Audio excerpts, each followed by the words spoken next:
হাসিনা দেশ থেকে দিল্লিতে পালিয়েছিল।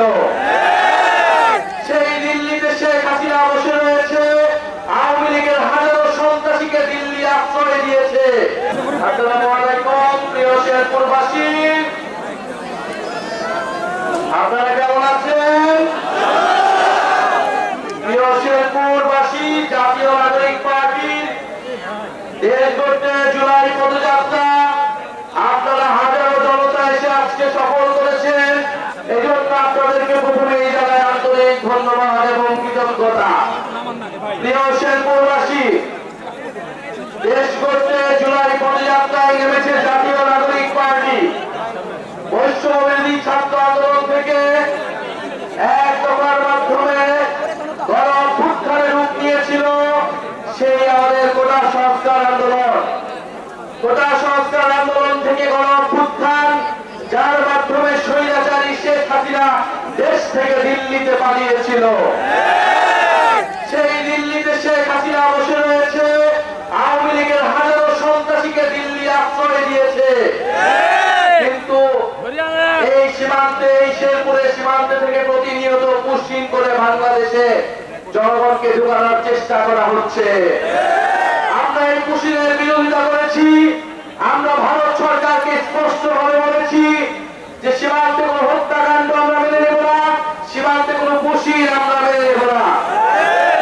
প্রিয় সংগ্রামী বন্ধুগণ, আমরা এও বলেছি পুশিং করতে হলে আওয়ামী লীগের সন্ত্রাসীদের পুশিং করুন, শেখ হাসিনাকে পুশিং করুন।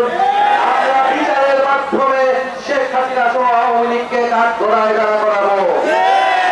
প্রিয় সংগ্রামী শেরপুরবাসী, বিচার সংস্কার এবং নতুন সংবিধানের দাবিতে দেশব্যাপী জুলাই পদযাত্রা হচ্ছে।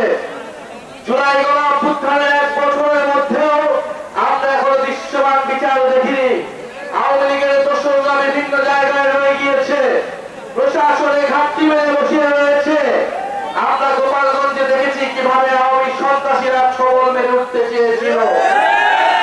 আমরা স্পষ্টভাবে বলেছি, গোপালগঞ্জকে বাংলাদেশের কোন জায়গায় মুজিববাদীদের আমরা দাঁড় হতে দেব না।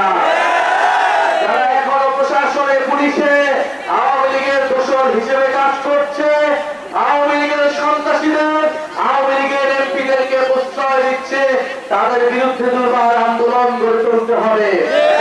প্রিয় সংগ্রামী শেরপুরবাসী, আমরা জানি এই শেরপুর জীববৈচিত্র্যময় এলাকা।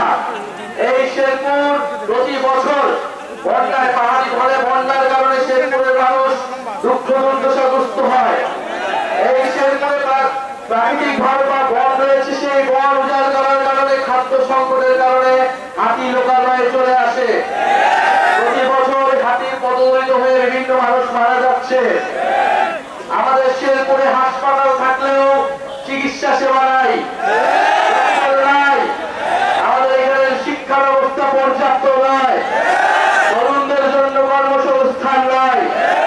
শেখ হাসিনা বাংলাদেশকে বিগত আমলে, আপনারা হয়তো শেখ হাসিনা 30 বছর এই শেরপুর শাসন করেছে আওয়ামী লীগ, কিন্তু শেরপুর প্রকৃত উন্নয়ন পায় নাই।